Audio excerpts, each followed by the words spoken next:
Güneş doğdu ama yazda, mevsimi hep hasta, yoksun oralarda.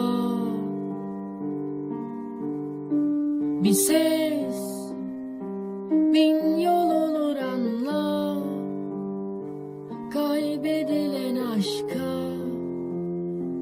bahçeli gonca. Belki affeder bizi. Onca hatıra gibi.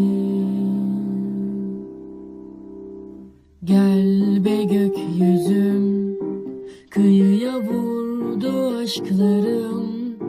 Ya beni öldür ya anla, nefesim ol günahı boynuma. Gel be gökyüzüm, kıyıya vurdu aşklarım. Ya beni öldür ya anla, nefesim ol